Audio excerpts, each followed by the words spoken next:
Okay, so tonight it's my pleasure to introduce my brother, who many of you will know from previous sessions. Surprisingly, I've known him quite a long time, he is the one who's responsible for getting me on the Aikido track. He helped to start a club in South London. And on the first night, you've got to get people on the mat, right? So what do? You call on your family and friends and say, oh, this is going to be brilliant. You should turn up to this. And 36 years later, I'm still doing it. I think, Piers, it must be, is this your 40th year? It's, I think, 39 now. But is it, you're in your 40th year? Ah, could be. I think I can get away with saying he's in his 40th year of Aikido anyway. Very generous. I will. So his journey and mine have been very similar. Piers is ranked to 7th Dan. He's currently the chairman of the British Aikido Board in the UK, which is a body that promotes Aikido in the UK and keeps them advised of changes in legislation, provides a coaching system, etc., etc., etc. So he's well connected within the UK Aikido community particularly. He's run his own dojo probably for about 30 years now. Is that about right? 35, I think it is now. 35, there you go. So that's quite a long time. Granddad, so quite a few leadership roles. And in the last few years, he's done a training system, LDI, which Shemek knows all about. Leadership development. What was it, Piers? Intensive.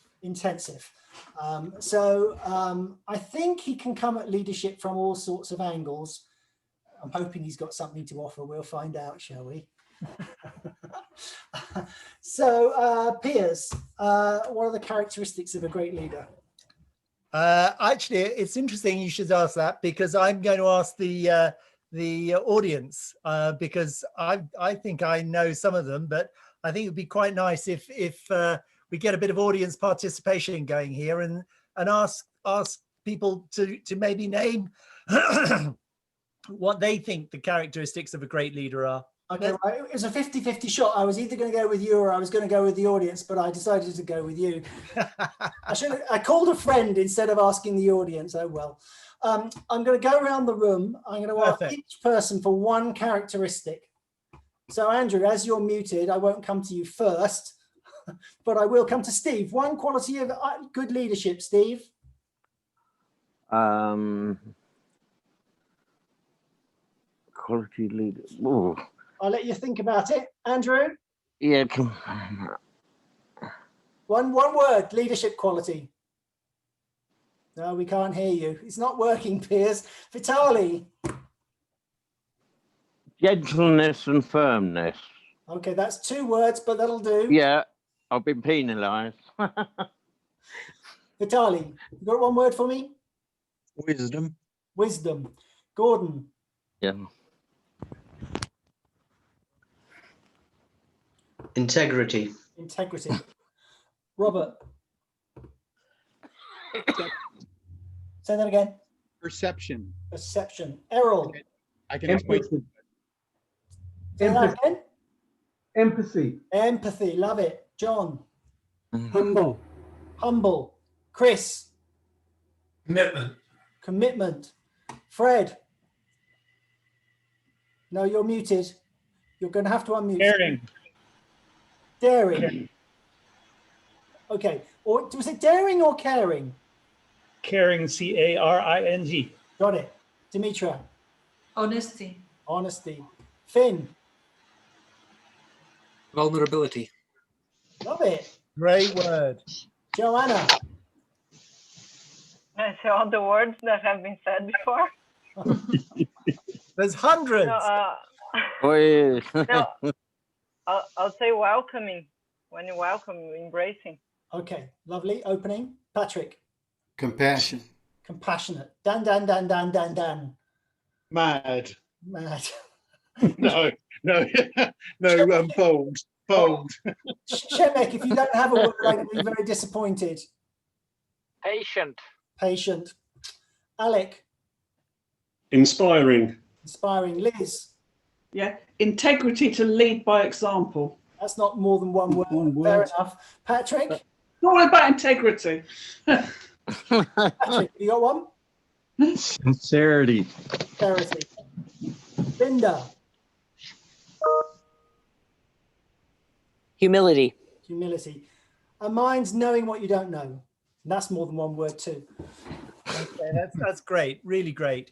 So some of the things I put down, a bit like yourselves: committed and passionate, a visionary, brave, be a role model, capable, driven, a good communicator, to be transparent, to be inspirational, to be positive, to be confident, to have a sense of humor, to be a good listener, to be creative, to be empathetic, to be a good delegator, to be have good timing, to be patient, to be emotionally intelligent, and to be accountable. And that was just a few of the ones that I was thinking of when I just put it down. I mean, obviously, with Shemek's help, these are some of the things that we look at when we're doing that leadership intensive. But there are so many qualities that you need to be a good leader. And I don't think you can be a really great leader unless you embrace all of these qualities and all of the ones that you've said. You've got to be a rounded human being, in my opinion.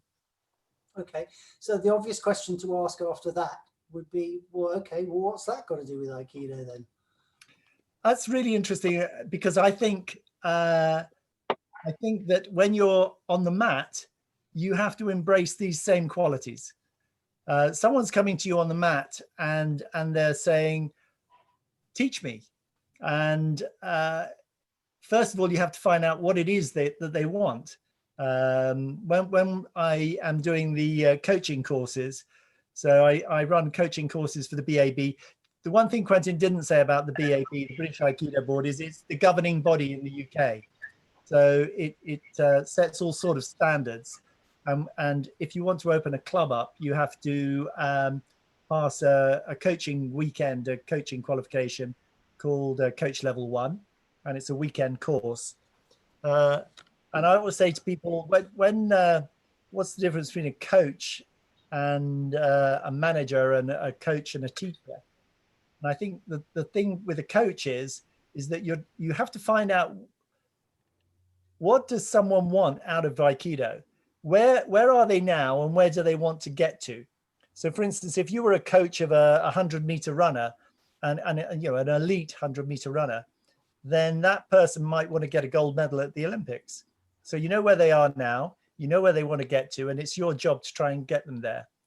And you need all sorts of qualities. You're going to need to be patient. You're going to need to be inspiring. You're going to need to be creative. You're going to need to know your stuff to be able to get them to grow in the role of being a 100-meter runner.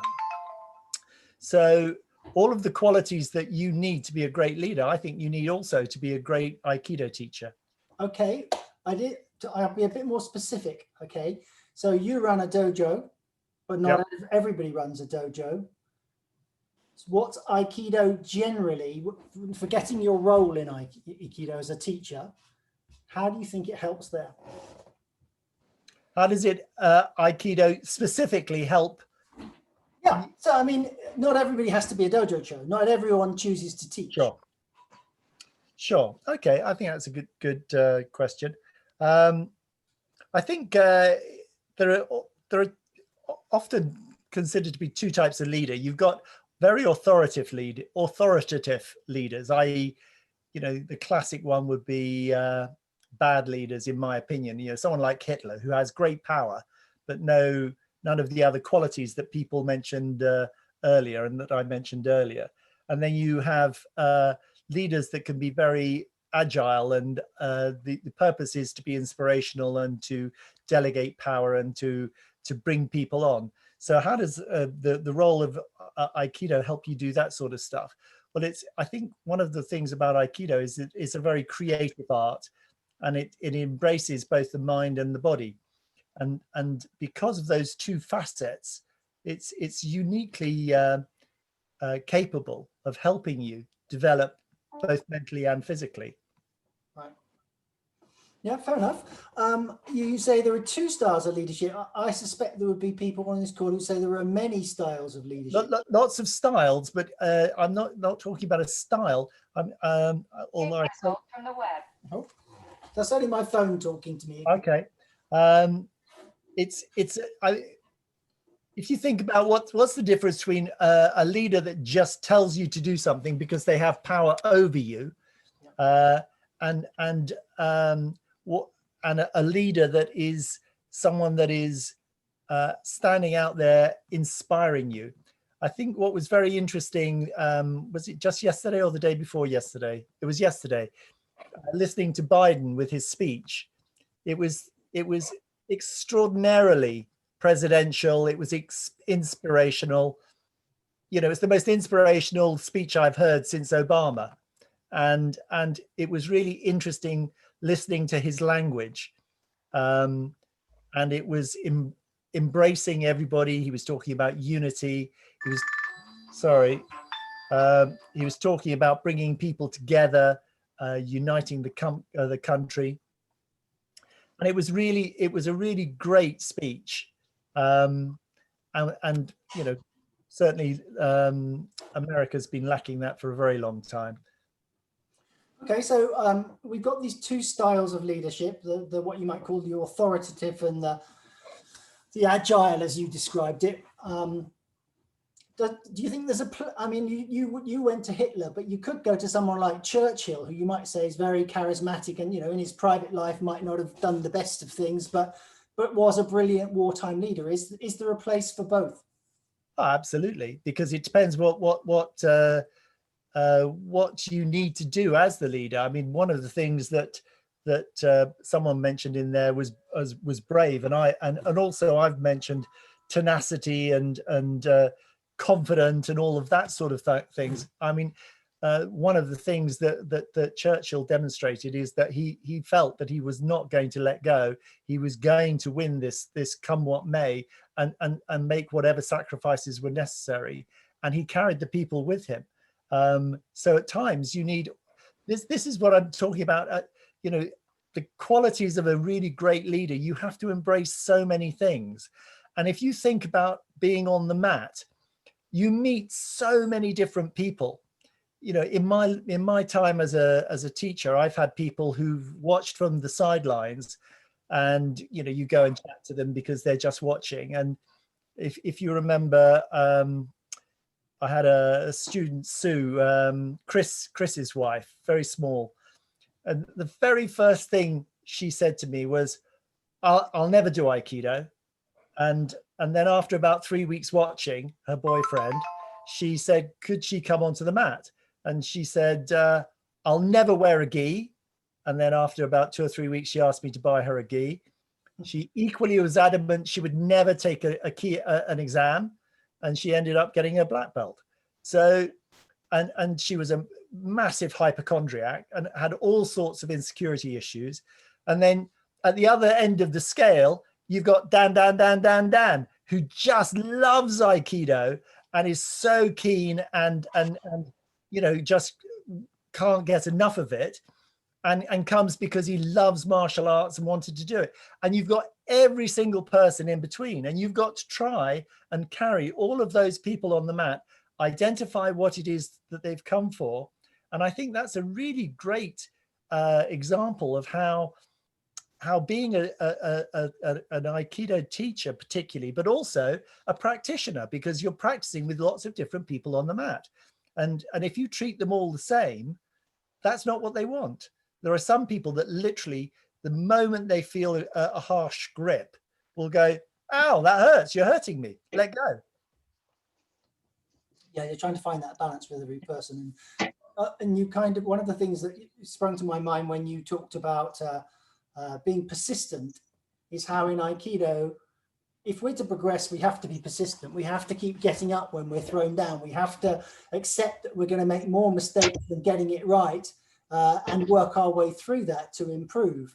So that strikes me as a great quality we learn from Aikido that is really, really useful when you're becoming a leader. Absolutely. And not only that, but it's the dichotomy, the difference between the thrower and the thrown. You know, you're seeing it from the two different sides, and that's not very often that you know, if you think about any great leader. So, you know, you've got Biden, you've got, I'm not saying he's a great leader, but he was in a position of great power. You know, can you ever imagine that someone would throw Trump, because he just wouldn't have it? His ego was too great. But when you're being thrown, you're down on the floor, you've been thrown. And often we say on the mat, you know, if you hurt someone, the chances are, as soon as the role is reversed, someone will hurt you back. So, you know, don't do it. And that teaches you respect for the other person, no matter what their role, no matter what their position, what their power is, or you know, what belt they are. It's about human respect. And I think that's a really great educator. It's a great leveler. Yeah. The other thing that springs to my mind is that, as again, you've introduced it really, is whoever you're practicing with, you just got to find where they're at as quickly as you can, so that you can be a good uke for them, etc. And I think that's the same in leadership too. You have to know what it is that the people you're leading actually need from you. Sometimes they might need strict discipline, and other times they might need a hand round the back and all the rest of it. Absolutely, I totally agree with you. There's yes, exactly. Okay, so perhaps the essence of good leadership comes through communication. Do you want to talk about that a bit? I absolutely think that's one of the most essential qualities of a good leader. And you know, it comes back to Biden's speech yesterday. You know, he was talking to not just America, he was talking to the world, and it was a great speech. And I don't think he's you know, I think he has his faults, but he came across really well. And I think communication is essential. And as I say, when you're on the mat, you're constantly communicating with your partner, and the partners vary all the time. You're communicating on a verbal level, you're communicating on a physical level, and you're communicating on another level, you know, on a key level that some people feel highly and other people don't feel so much. And I think communication is so interesting. It's one of the things that we do in the LDI, and it's disconcerting that Shemek is here, because I feel I'm being I've got my teacher in the room. But No judgment, you're doing great. Oh, thanks very much.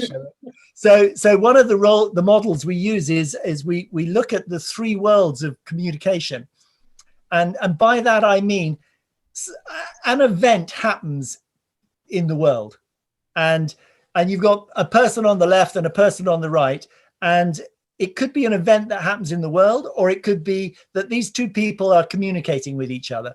And let's take that one. So it's a bit like on the mat. You've got two people, you've got a UK and a Tory. So you've got this thing going on. It's a communication process going on. And I say, that's not very good. And you, as the receiver of that communication, Quentin, what would you understand by that? But it wasn't very good in your eyes. Okay, and? Or? I might feel offended, depending on the context and the tone. Correct. Or? I might actually think, you're right, it wasn't very good, and I might feel inspired to do a bit better. Okay, so straight away, just between you and we're brothers, you know, my communication could be interpreted by you, and you just came off in less than 10 seconds in 3 different ways. Just imagine if this person isn't someone you know. So this person could have a completely different upbringing to you, different education to you, different religion to you, different economic, socio-political background to you. And those same words would mean something completely different. So when you communicate something, you think you've said, oh, let's say instead of that wasn't very good, I say, oh, that was all right. That may be interpreted as an insult. It may be interpreted as high praise. You've no idea until you get that feedback that they really understood you. And I just think it's really very interesting that whatever you intend to communicate is not necessarily what is interpreted by the person receiving that communication. And on the mat, it can be very quickly identified, because the technique will either work or not work, or you get, you can get physical feedback, or you can get verbal feedback, or both, and you can talk about it. But just in our own world, and I'm thinking about when Jake got married, when we've had family communications via WhatsApp, there was certainly one WhatsApp communication where I absolutely went off like a skyrocket because I totally misinterpreted it and basically upset all my brothers and sisters. And that's because I misinterpreted the communication. I took it one way and it was not meant that way. So you have to fall down a few times to keep getting up, eh? Yeah, and it's just so essential, and yet we all take communication for granted. Okay, you just assume that when I say something, the other person understands and interprets exactly what I'm saying. Okay, so knowing that, yeah, what do you do in your business life to make sure that as often as you possibly can, you make sure that people receive the intention that you're trying to give them? Okay, that's great. So the only way you know that is ask for feedback. I would like you to do this by Friday, and then say, so do you think you're going to be able to do it by Friday? Do you understand the task? And then you can only find out if they really understand by getting feedback. If you just say, could you do it by Friday? They may be terrified because they don't even know how to do it. They may not even understand some of the words in the communication, but they don't feel they've got confidence enough to query it. I've certainly had that in my life where I didn't understand something, but I was too nervous to interrogate the person giving me the command. Absolutely useless. Okay, what about the sort of things like "that's not very good," which might be a throwaway line for you, but someone might go off on one just because they've interpreted something different? Do you check? You're good about checking then too? Well, yes. I think I often get, well, maybe often is not fair, but I get criticized sometimes at work.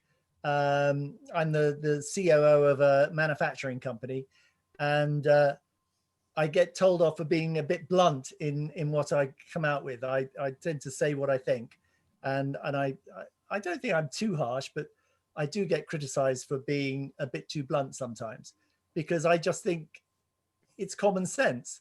And one of my favorite quotes of all time is that the only problem with common sense is it's not very common. So, yeah, you've got to be a little bit careful. You've got to be aware of the person receiving the comment. Sure. So any more you want to say about communication? No, I think it'll come out all the way through this session though. Okay.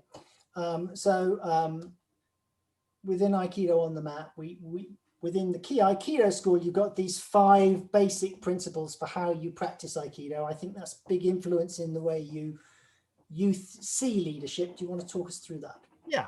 So, you and I both, we were students of Ken Williams. He was I don't think it would be unfair to say he was the founder of Aikido in the UK. He was certainly the first person to be an assistant to Abe Sensei, and pretty well most people find their roots going back to Ken Williams. In whatever family tree you are, you end up with Ken Williams. So I think we were quite lucky to be taught by him.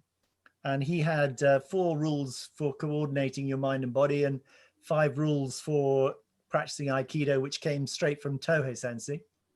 And the first one is extend ki. And I think that's all about a leader has to have really positive energy. You have to, I was attending a webinar today. It was all about energizing business in 2021. And all the speakers were talking about having a positive state of mind, being positive. They used this wonderful phrase. One lady used this wonderful phrase, be a radiator, not a drain. A radiator gives out heat and is positive, and a drain just takes away dirty water, and I just went, wow, I want to be a radiator. I don't want to be a drain. And so that extend ki thing, yeah, if you're a leader, you need to be positive. You need to be influential. And you can only do that with positive energy. You can do it with bad energy, but then for me, that's very short term. Can I add to that a bit and say that it's not just about being positive, it's also about being very aware. So just putting yourself out there and feeling what's going on. Exactly. You can be as positive as you like, but if you're not sensitive as well, it doesn't necessarily work. Yeah, and also someone mentioned vulnerability. That's such a good one. I can't remember, someone very recently said, what would you do if you made a mistake? Oh yeah, it was actually on today's talk. And she was saying, you know, we all have a little voice in our head. You know, sometimes we doubt ourselves. You know, you have this little voice saying, oh, I'm not sure you're doing the right thing, or you're making a complete codswallop of this. And she called it a little bully, you know, this protagonist in your head. And I think if you're a leader, you are actually in a very vulnerable position, because if you do something and it goes horribly wrong, it's your reputation on the line, but it may be lives on the line. And I think it's really important to admit your faults and to be humble. Somebody else said humility and to be humble. And they're really important qualities. And it's about that awareness, not just awareness of the impact you're having, but the awareness to admit when you're being wrong, when you're wrong. So what do you do when you make a mistake, Piers? I own up to it straight away, particularly on the mat. You know, you try and do something and it doesn't go right. I go, well, that was a load of rubbish. And often it's because I'll be talking and thinking I can do something while I'm talking, but actually I have to, if it's a complicated move or it's not one that is completely embedded in my subconscious, I have to think what I'm doing. You know, it's, okay. I absolutely admit, but how, when you cock up in front of 20 people, you can't hide that. You look an arse. Some people try. Okay, that's the second principle then. Second principle is know your partner's mind. So it's you mentioned it earlier about having the awareness of what impact you're having on other people. So in our company, I've got people who are really quite young. I got a guy who's come from McDonald's. He's I think in his teens, a lovely lad, really quite nervous and shy. And it's a question of giving him confidence in his role and saying that he's doing really well, training him in the role. So, and I've got other people in the company that have been in business for 50 years. So it's understanding where they're coming from and the impact you're having on them, the requirement that they have from you. Do they need to be guided gently? Do they need to be guided firmly? Do they need to be let alone and just do it? So it's about knowing what they want. Okay, so third rule? Third rule, respect your partner's key. Fits in very closely with what I've just said. Really, those two interact quite closely. Fourth rule is Can I just pull you back to respect for a second? Because I'm thinking you can understand where someone's coming from and respect why they think, why they're thinking what they're thinking. But there are going to be occasions, just like on the mat, where you say, well, I'm still not going to let you chop my head off. Yeah, absolutely. I mean, you know, respecting someone's key doesn't mean, I mean, if they do something and if someone says something to me at work and I disagree with it, and I actually may completely know that they're wrong, my job isn't just to smash them down. It's to say, no, I understand why you're thinking that, but let me explain why it may not be appropriate in this situation. And there are ways of it's about that, you know, the fourth rule is putting yourself in their place. If you respect them and see where they're coming from, then you have a better chance of being able to persuade them to maybe take another view.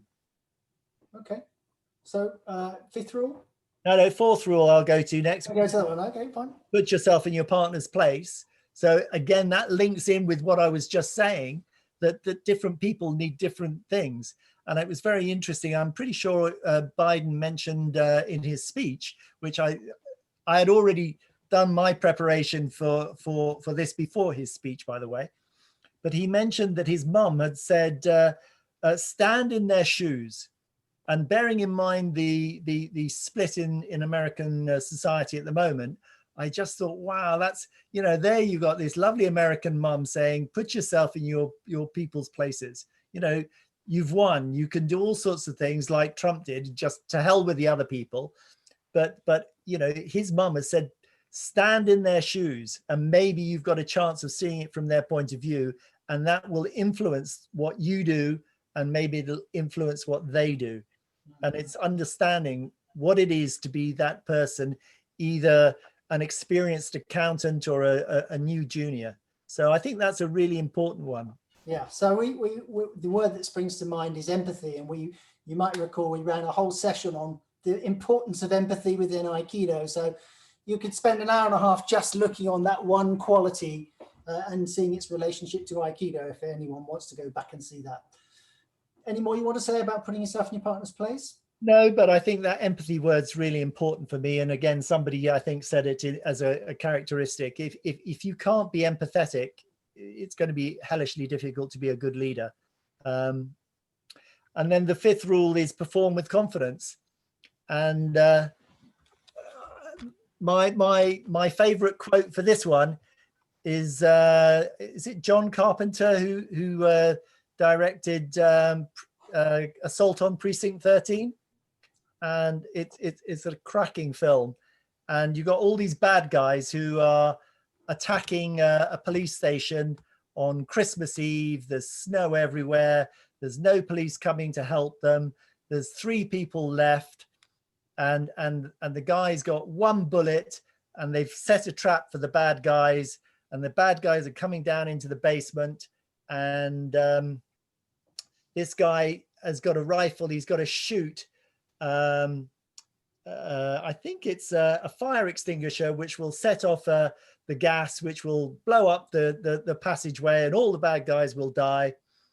And one guy turns to the guy who's got the rifle and says, can you make the shot? He said, yep, I can make this shot. And his reply was, you can't argue with a confident man. And I just love that. If you're confident, then it's so inspiring and what's the word? Another in word, infectious. I remember a bit more personal when I first attended the birth of Jake, my first son, my only son. And after the birth, Ali needed some stitches, and I was only 30. I knew nothing about anything. And the nurse, the midwife who had been attending, said, "Oh, no, this is too much for me." So she called a junior doctor, and this junior doctor came in and said, "Oh, I've never done this before." And I thought, well, you're not going to start on my wife. And I didn't have the courage to say it, but then he didn't have the courage to do it. And then he called the consultant, and he just went, yep, fine, and just took complete control. And I just went, oh, thank God, because he just knew what he was doing. And that confidence is so important. Almost even if you're, potentially going to do something wrong, you must do it with confidence. Otherwise, you won't carry people with you. Sure. Okay. But confidence is something that you engender through practice and knowing that you get it right more often than not. Confidence in the wrong place can be very dangerous. So absolutely. Chris wanted to say something. Let me bring Chris in. I just wanted to ask what we think confidence is. What does it actually mean? Okay, well, it comes from the Latin con with fidele, faith. So it means that you have faith that you can do something. And I once got accused of being arrogant, and that really upset me, actually, because I don't think I am arrogant. The problem is I am confident in the things that I think I know how to do, because I have faith in myself. And that sometimes, if arrogance is when you think you can do something, but you haven't a freaking clue. So the two, I think, are really interesting because they're at different ends of this spectrum. There's confidence, you know how to do it, and there's arrogance, you think you do, but you don't. And I've so heard that confidence is related to ki. I've heard it. it's related to what? Ki. To key. Yeah, I think positive energy, yes. Yeah. Are you happy, Chris?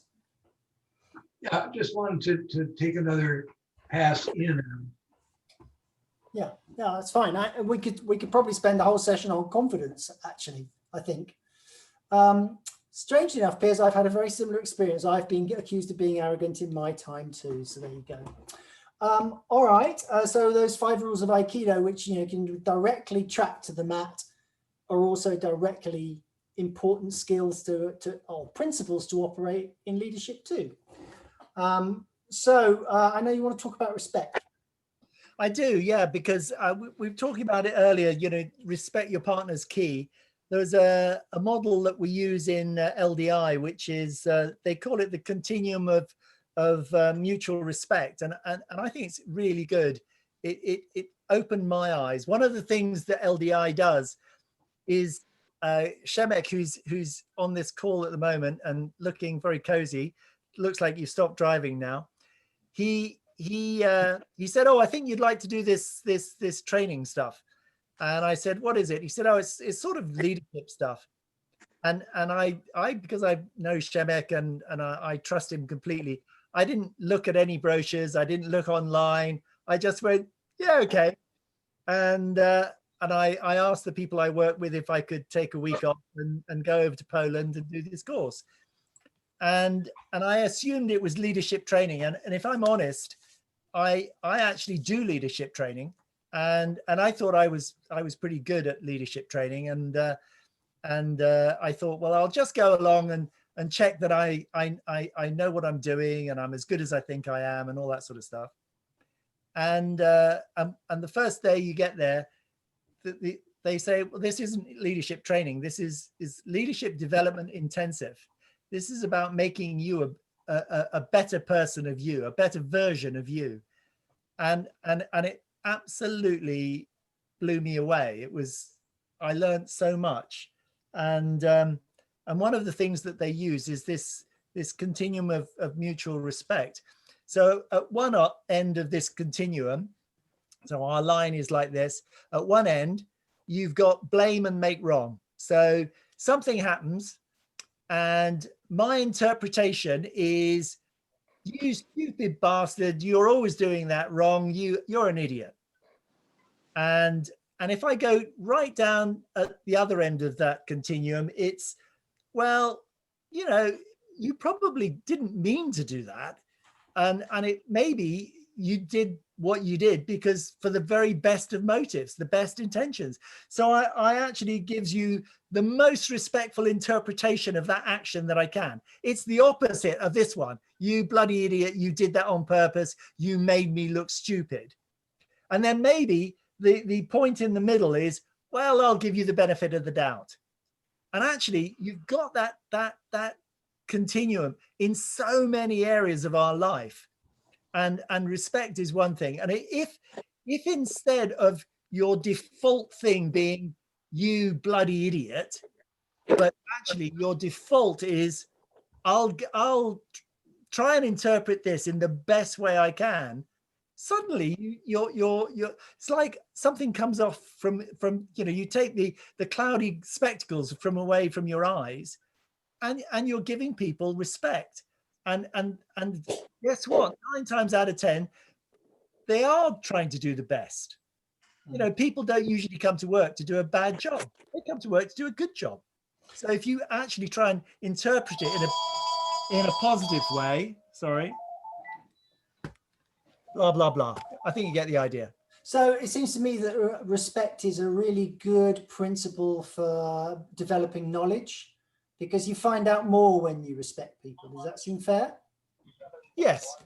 And also a lot of that the respect aspect is how you treat someone on the mat. If you think about, Aikido can be really very powerful. I mean, everybody in this room who's practiced on the mat have had Nikios that have been powered in, Yonkios that nearly break your wrist, throws where you get up seeing stars, you know, where people haven't respected you. And, you know, you can do a number of things. You could go, right, you did that to me, I'm going to do this back to you. Or you could say, oh, maybe I just rolled badly. Maybe I should have tapped out earlier. You know, it's about understanding there as well. And that understanding about respect for another person comes often from the mat. Yeah, and it is another quality that, of course, we train in Aikido all the time. We start with a bow. Yeah, absolutely. Okay. Lifelong learning. That sounds like Aikido too. But Yeah. what's it got to do with leadership? Well, you know, I think I mean, I know I keep coming back to America, but, you know, do you think that Trump would say that he was on a lifelong learning trail as being a leader? Or do you think he thought he was the bee's knees and he'd arrived and just wanted to do more and more and more? I just think if you're a proper leader, you never know it all. It was really interesting today. So many things came out of this. I was only online for about an hour and a half, but there were so many interesting things that I learned. You know, the radiators and drains that came from this morning. When you're not sure if you can do something, is that inhibition or is that prohibition? You know, what we're trying to do at work at the moment is we're trying to inspire people to take the initiative. And in the past, they would have said, oh no, we can't do that. But actually what we're trying to do is inspire people to take their own initiative. They were talking about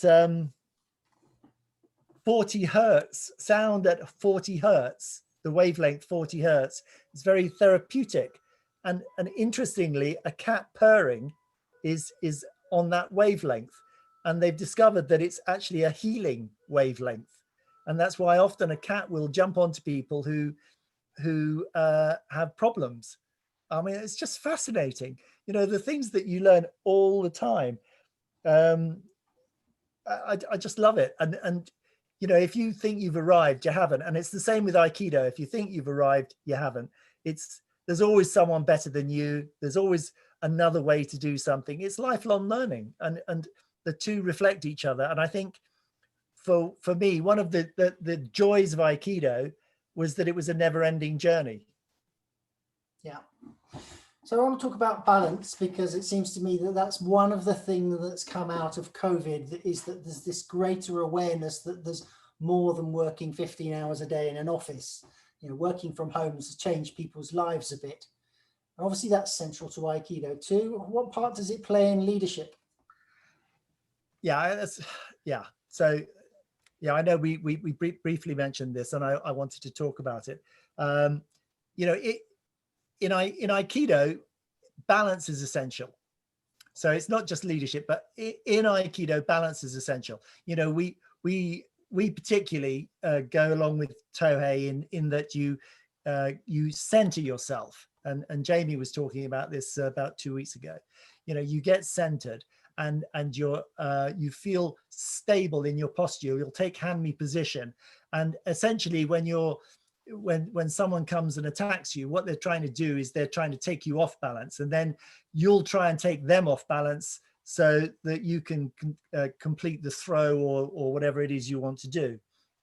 So balance is an intrinsic part. It's very hard to throw someone if they're balanced. If they've got their 1 point, it's really difficult to move them.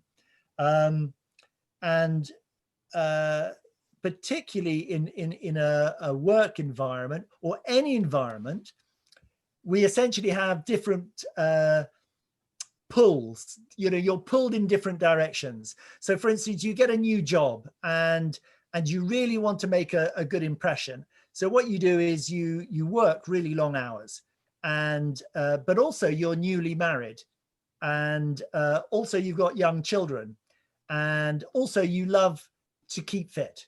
So all of those things are different pulls on your time. So if you were to say that the work is your mission, and you want to succeed, and you think, oh, I've really got to work long hours to succeed in this mission and progress and get promoted and earn more money, there's a pull in that direction. But if you get pulled in that direction too much, it's by definition, you're going to be ignoring your new wife, you're going to be ignoring your children, and indeed, you're going to be ignoring your own health. So that's one pull, and you're out of balance. Let's say, okay, if you're pulled in the family life, you think, right, I've got a new wife, I want to spend time with her, I want to spend time with my children, I don't really give a shit about work.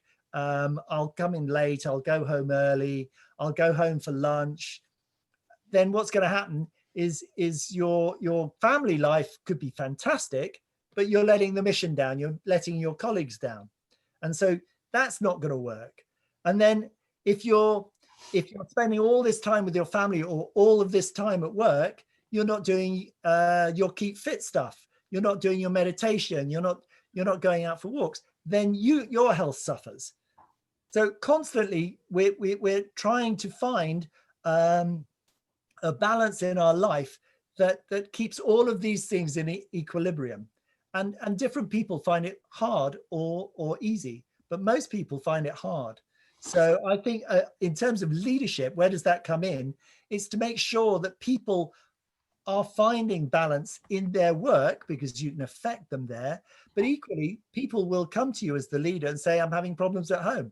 I had one just very recently where a guy, he's having problems with his marriage, he's drinking. You know, it's a personal issue, and his work is suffering. So how do I cope with that? He's being pulled in different directions. How did you cope with it? Well, it was an interesting one, actually. We first of all identified that he was having a drink problem.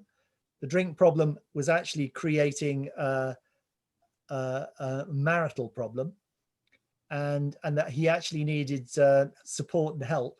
I mean, proper counselling.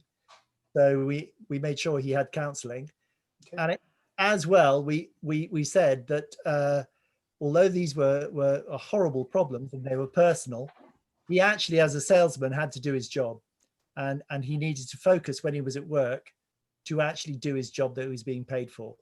And if he did, we would support him 100%. But he had to start working because he hadn't been doing it for about 6 months. And actually, I'm really proud to say he got 2 written warnings, but for the last 2 months, he's hit target, and he really seems to have turned it around. So a bit of a success story, actually. So I think it's really nice, and I'm sure Chris will, because he's already endorsed it in his session, that it's really important to see that there's balance in all aspects of life, that the wives and children are happy too. But I think there all needs to be balance in the leader too. So how do you make sure that you are balanced in the way that you fulfill your leadership role, really? I think I think sharing the load is quite important, actually, Quentin. We have a leadership team. We've got a guy who's 70, used to run one of the big telephone companies in France, Motorola. He literally was Mr. Motorola in France when Motorola was failing, and he had to turn it all around. So he's incredibly experienced. We've got the owner of the business, who's very inspirational and driven, and we've got a lady, the operations manager, and I'm the chief operating officer. It's my job to make sure everything's working on a day-to-day basis. But it's a question of, for me, balance is making sure that I feel happy within myself, and if I'm not happy, I've got people I can share the load with. And if I can't express it with them, then I might express it with Jill, or I might chat to you about it. It depends what the nature of the problem is. The nice thing is to have people around you. I think that's really important. That communication and that offloading of issues is really important. And finding time, quiet time. I love to walk. I like to be creative. I like writing poetry. I like writing books. It's having balance in your own life as well. Yeah, great. Okay, so I mean, you kind of, when with balance, you can swing one way, swing the other way. You've got this sort of dichotomy of polarities. So do you want to talk about that a bit? Yeah. So again, from LDI, we have this thing called polarity thinking, and if you do anything too much, so if you think, well, you can't live without breathing, you know, this is the classic thing that is in our sort of studies in the LDI. When you're breathing, you think, okay, you need oxygen to breathe. So you take a nice deep breath and you feel great. And of course, your body converts that into CO2 and energy. And at the top of the breath, you're thinking, bloody hell, I can't breathe anymore. I'm going to have to breathe out. And so you breathe out because you've got this buildup of CO2. So that's the opposite of breathing in. And then you breathe everything out. Of course, your lungs are empty. Well, what do you need to do? Well, you need to breathe in. And it's this sort of, if you think of it, it's like a figure of 8 on its side. It's you get to the top of one, and then you go to the bottom of another, and then you get to the top of one, and you go to the bottom of another. And it's constantly like that. If another example that we use is, there's a polarity in cost and quality. You know, if you want the best quality, well, then you're probably going to pay the highest price. If you want to pay the least price, guess what? You're probably going to get the crappiest quality. And so there's always this polarity. It was like that. It was like the continuum. You know, it's a spectrum. Always there's a balance, and is at one end there's one thing, and at another end of another thing. And guess what? It's like a seesaw, constantly doing this. You know, you've got to find the balance. And sometimes you might want to take something out of balance, just like you might want to take someone on the mat out of balance. But then you have to come back into balance. And that being aware of that polarity, being aware that sometimes too much of one thing is, even if it's a good thing, too much of it is not a good thing. It's just interesting. Right. Too much Aikido. I mean, I remember thinking that I had, when I practiced, you know, I was quite keen, Quen, you know, I practiced twice a week. I went on courses probably at least once a month, but I was newly married. I thought it was no more than friends of mine who played golf every Saturday. In fact, I thought it was a lot less than that. But my wife at the time, not married anymore, definitely thought that that was too much. She thought I got that out of balance, and that I was spending more time doing Aikido. And when we were splitting up, she would say, you've got, your priorities are Aikido, the children, me.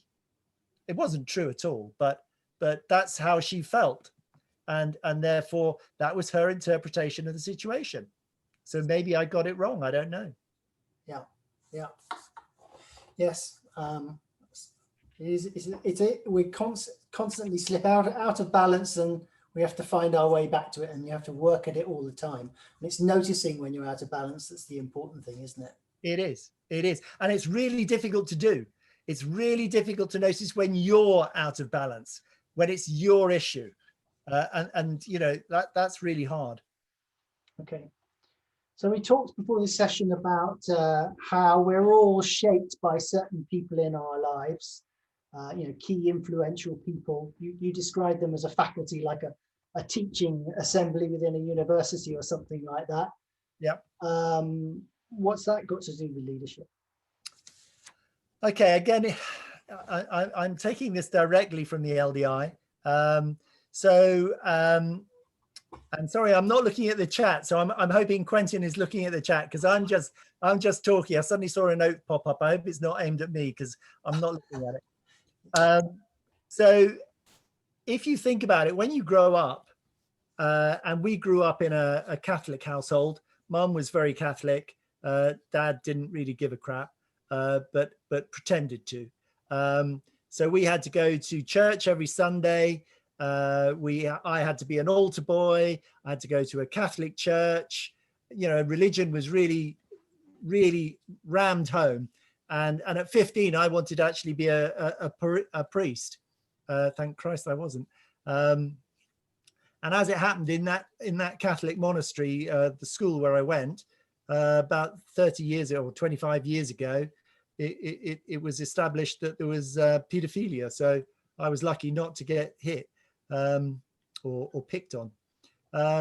So, you know, I went to school. I had people who are very influential. My dad, our dad, was ex-army officer. He ran away from home at 17, went to World War II. By the age of 22, he was a major. He was commanding 500 people in Burma. Unbelievable, you know, 22-year-old. I looked at my son at 22. He couldn't change his pants. You know, it's unbelievable. Gosh, Yeah, it's being recorded. You do realize that? Harsh on Jake. No, I'm just making a joke. Jake was incredibly accomplished at 22. But, you know, just think, controlling 22 men and had the power of life and death over people, you know, over the enemies. He ran an artillery company, you know, so we're going to fire the guns on these people, guys. So what's your point here? That my point is that when you grow up, these people have a strong influence on you. They shape you, and they say you're being good or you're being bad. Dad, particularly, we weren't allowed to make any noise on a Sunday afternoon when he was trying to sleep. That was that was one of the worst things you could do. And indeed, when I was having an argument with my elder brother outside his bedroom window on a Sunday afternoon, he called us up and he beat us with his army cane. I mean, you know, it hurt like hell. Yeah, another thing we share then. Yes. So, you know, those people shape you. Mum tried to make us very religious. And then, you know, through life, people are shaping you. And that really influences you. And it has a dramatic effect on the way you behave in given situations, more than you think. That becomes a bit like your operating system. You make decisions, you think automatically, and you think that that's because you believe it. But actually, it's often because that was the way you were shaped. And the reason why I'm saying this reflects in Aikido is that there are some people that you see on the mat, they are shaped by their teacher and the people in their dojo, and they don't step outside of that thinking, and they're very rigid. I know some people that still train exactly the same way as they did when I saw them 30 years ago. Now, you and I, Quentin, we stepped outside of the first learning area that we were with Ken Williams, and we both have really tried to go out, not just in the UK, but into Europe and meet other people and try and pick their brains. And we've gone, you know, you've been to America, and we've invited American teachers over, and we've really benefited from that wide faculty of teaching. And I think it's been really beneficial for me. And it just makes you think, one, you never know it. Two, there's always another opinion.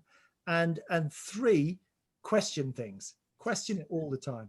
So your point is that, one, think about what shaped you and whether it actually was as good as you thought.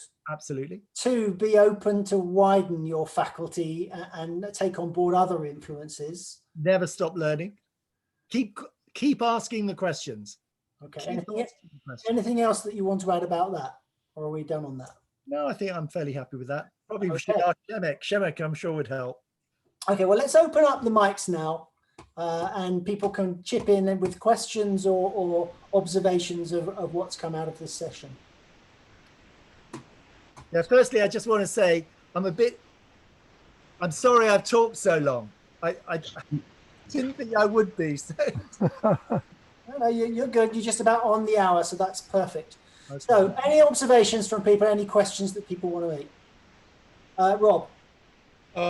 Cheers. I had put my one word as perception or perceptive, because I've always thought that as a leader and slash as a, usually I contextualize this as a teacher, but you have to start where your students are.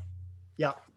And so you have to be paying attention to where they are, because you can't lead somebody, you can't just lead generically. You need to lead particular people, you know, from a particular place to wherever it is you're trying to take them.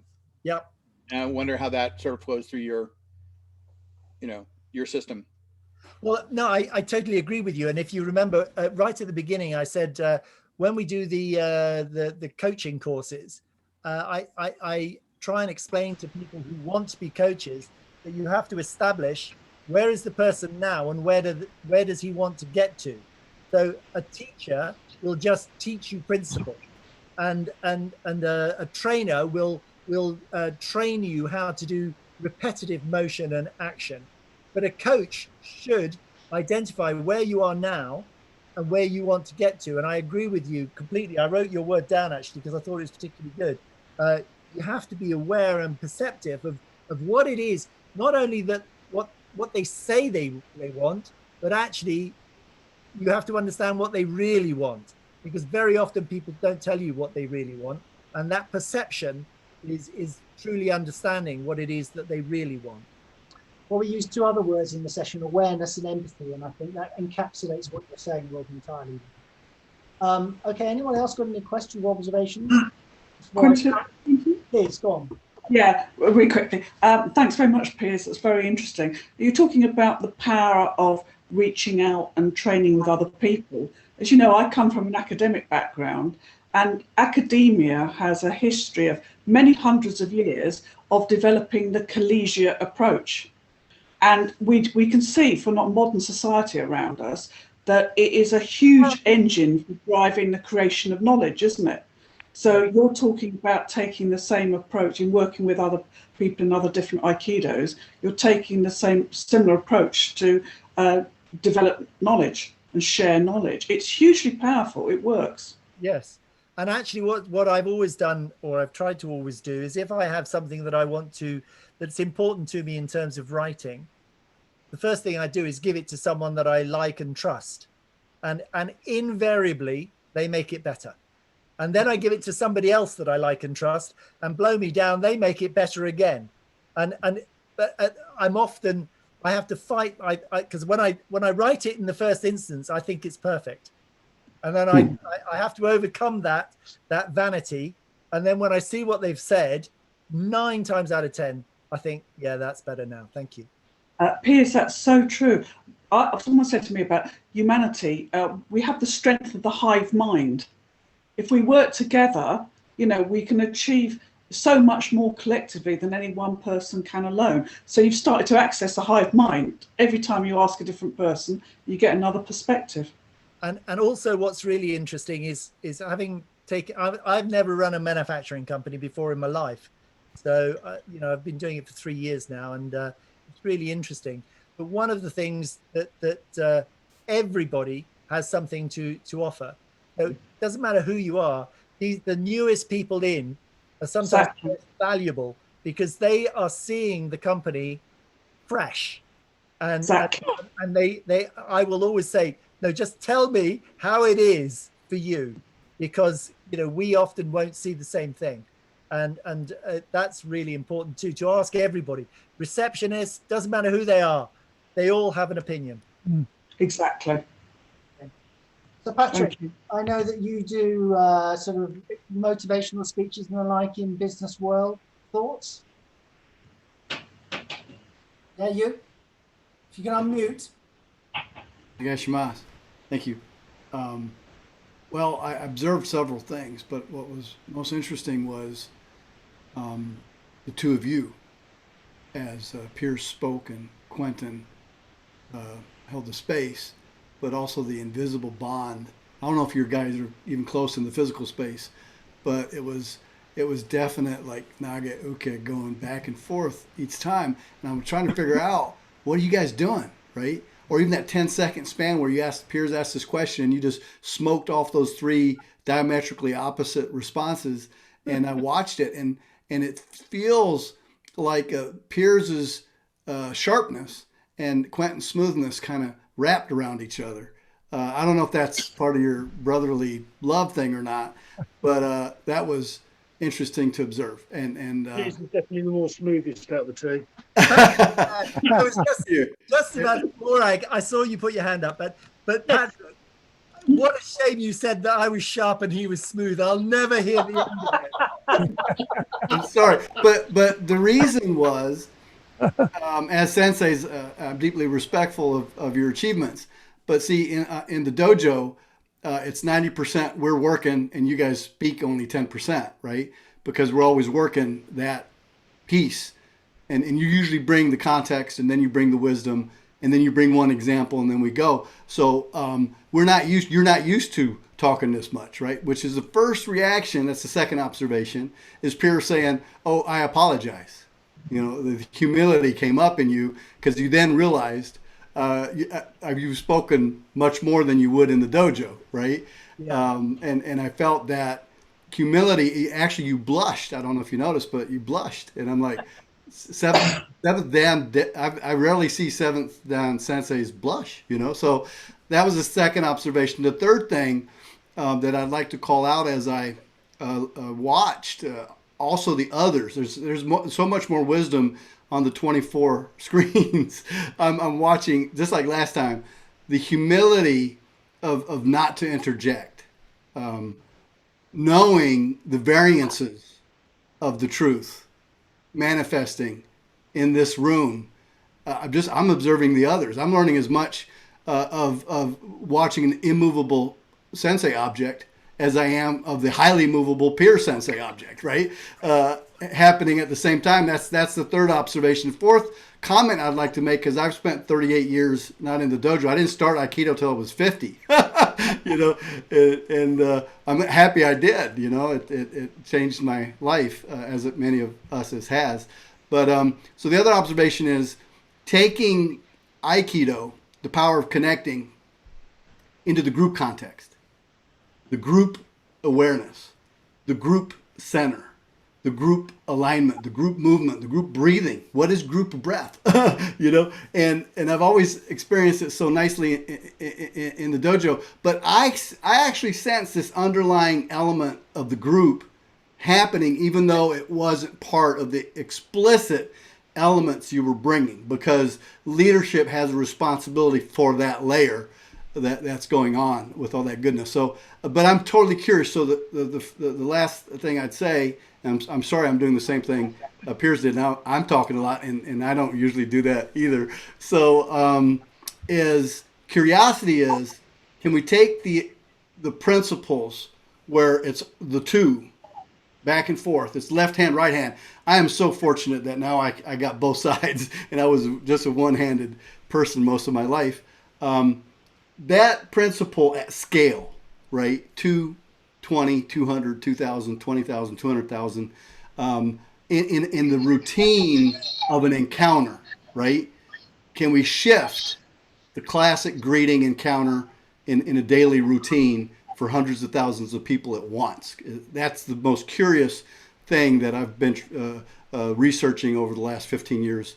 Thank you so much. And I also apologize for talking so much. Thank you, Quentin Sensei and Piers Sensei. Some wonderful observations. Thank you for that. One day, when you come online, I'm going to ask you to put how many years you've been practicing Aikido. And I think we're going to find that we have hundreds of years, many hundreds of years, if not thousands of years between us in this session. We are blessed to have such an amazing bunch of people turn up on a regular basis. So thank you. I just want to say actually that it is somewhat intimidating, because I obviously know quite a few of you and I know your history, and you know, it is a little bit intimidating talking about leadership, where I think I'm a bit of a novice. I would have been happier talking about Aikido, where I'm still a bit of a novice, but I'd probably feel more comfortable. Morag had a question. She did. Yeah, thanks very much. All interesting stuff. I don't know if this is the right sort of question even, but talking about being a novice and new to things, being the most valuable people, have you got particular ways or intentions that you would like to lead the British Aikido Board now that you're the new champion for that? That's a really interesting one, Morag. I wouldn't expect anything less than from you. Yeah, I mean, I've been on the executive committee for 20 years, so I've seen the leadership style has been very dictatorial. And when I sort of, I didn't campaign at all, but when I had to give a speech in front of the executive body, all the members, and say, well, what am I going to do? And I was against one of a previous chairman who was what I describe as a bit of a dictator. He's military, and the thought of him coming back just was the main reason why I actually put myself forward, because I just couldn't stand the thought of having that leadership style again. So my bit was to try and bring, a bit like Biden, try and bring the Aikido community that's split to hell together again. So I will be contacting the leaders. There are a number of bodies in the UK. There's the Key Federation of Great Britain that Quentin and I started with. At their peak, they probably had 2,500 members. There's the JAC, which is the traditional Aikikai mob. They took 4 lots away. They probably took about 1,000 people away. There's the BAA, which is the sport Aikido lot, the Tamiki and Shotokan lot. They took about 1,000 people away. And then there's the BAB with about 5,000 left. And then there's a whole load of independents as well.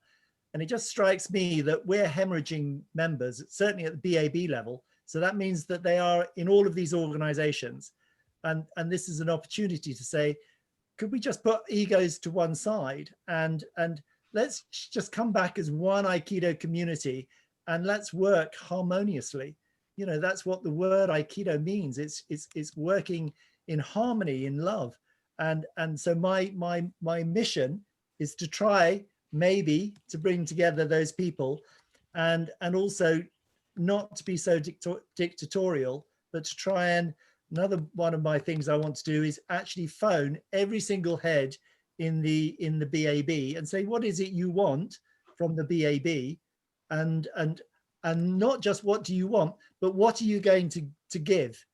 So it's a bit like Kennedy, or was it Kennedy who said, ask not what you can do for whatever. Yes, it was Kennedy. That is a great thing. And really what we need is, it was suggested at the EGM where I got elected, that we have a consultative forum where everybody to come together and share ideas. And so that it wasn't the BAB being dictatorial, it was, we were going to share best practice. And the first one was going to be on coping with COVID. So that was 2 Saturdays ago.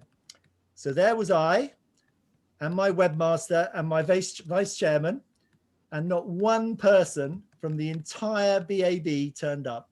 I had one apology, and yet they asked for it. So, you know, if people aren't prepared to get off their arse, why should anybody else? But so I'm not going to say, what do you want? I'm going to say, what are you prepared to do? How are you going to help? Brilliant. Thank you very much. Shemek, teacher, what do you think? Well, great job. I love the session. Sorry for being on the route. I wanted to join, so at least to listen. And I would just bring one question maybe, which kind of hits my head with working in business setup a lot, is why people want to become leaders. Yes. I mean, what is it really that I want to put myself in a leadership spot? What is it going to give me? And because what I'm going to have from it, because that's what I'm doing it for. And the second question is, I think that it's the other side of the coin. It's leadership, and then there's a followership. And we talk a lot about leadership, but I don't think you can be a good leader if you're not a good follower. And we don't talk too much about that, because we can, as a psychologist, I could come up with some theories and etc. but about egos and etc. But I found that really interesting. That followership is not a topic we passionately talk about, but I think it's just as important, because you cannot have a leader if you don't have a follower, and you cannot have a leader. I mean, it's very difficult if you say, okay, I want to become a leader. I want to set up something to be a leader. In business setup, it's very confusing that people bring, you're put in a management position, and the language a lot of corporate world uses is, okay, now you've become a leader. Well, sorry, for me that's crap, because you don't become a leader because you choose to. you can become a leader because people choose to follow. So what's the followership about? So those are questions that are coming up to my mind, in my head lately, and I don't have any answers really that much. I'm just sharing question marks. I want to come back on that because I think it's a fascinating thing that you brought up. The first thing that strikes me is that a good leader knows when to follow and when to lead. You know, so if you're talking to the janitor who cleans the toilets, you perhaps ought to listen to him about what the best cleaning product is and follow him. You got a good point. That's why I said it's the same. It's the same coin. It's just two sides. So sorry for interrupting. I'm going to ask Piers why he chose to become a leader, but I'm also going to add something myself, which is that very often I found myself in leadership roles not because I wanted to, but because it kind of found me. I got pushed forward and told to do it or volunteered to do it. That's really interesting, Quentin, because what happened in my situation, in this particular situation, was the MD was who ran the company was a 25% owner, and the owner of the company, a very good friend of mine, owned 75%, and the MD was an idiot and started stealing, and I discovered it because I was the accountant, and I told the owner, and I said, this guy is taking cash on the sly. So he got sacked, and Alan didn't even ask me to be the leader. He just assumed I would be the leader. He never even asked me. So I just and that happened to me once before when I was the managing director of a company that imported prawns, frozen prawns from Ecuador. And I was asked if I would be the finance director. Again, same story. As the finance director, I discovered the managing director was stealing from the Ecuadorian owners. I went straight to the owners and I said, I'm really sorry to say, but this guy is stealing from you. They came over from Ecuador and asked if I would be the MD. I said, I don't know anything about prawns. I don't know anything about food. And they said, we don't care, you're honest. And they flew me to Ecuador, and I learned how to assess prawns and all this sort of stuff. And then in the village where I live, I was known as the Prawn King. And whenever we were in the pub, I would say, that guy over there, he's the Prawn King. And they all thought, prawns. Did you say prawns? What you're all thinking. We still call him the Prawn King to this day. So often, I mean, I didn't ask to be the leader of this company. I didn't ask to be a granddad. You know, I think you find yourself in that position. And what Shemek said, I think is very true. And I was trying to say that earlier about, you know, it being a lifelong learning. I think the other way of saying you're a followership is being a student. You know, I think it's really important to keep putting yourself in the place where you don't know sod all. And you know, Shemek knows better than probably anyone in this room. If you put a group together, I'm getting better at it, but if you put a group together and say, has anyone got an idea or who wants to say how they're feeling? For about the first 3 courses, I'd be the first silly sucker that would, I can't stand the silence. And partly it's because I want to help the person who is leading. I want to go, oh, look, I'm not shy about coming forward, but I've now learned that actually just shut up and see what happens. The last thing that springs to mind is that we have 2 roles in Aikido, Uke and Tori. Absolutely. Follower and, you know, the one that's doing the technique, and that seems to directly replicate what you're talking about as well, Shemek. So I'm going to, a final question from somebody, and then I think we should probably say our bye-byes and close the session. Anything? It looks like you might get away with it, Piers. So I think you did a great job. Yet again, I think we've shown how Aikido can walk off the mat into another aspect of life. So thank you all for coming. I really do respect the fact that you keep showing up. Next week we're going to look at directly what can we do in Aikido as a model that would really transmit to taking that practice into daily life. Is there a more efficient way of studying Aikido so that it affects our daily life. And Brandon Williams-Craig, who's going to lead us on that, thinks there is. So we're going to look at his system and explore it, and he's going to push your buttons a bit, I think. It should be good. Quentin, I would just like to say also, thank you very much, one, for inviting me, which was great, and also for everyone who turned up. I've really enjoyed it in a sort of masochistic way. So thank you very much indeed. All right, folks. Thank you. Thank you. Thank you, Piers. Thank you, Quentin. It's been really interesting. Thanks, everybody. Cheers. Thank you, Quentin. Thank you, Piers.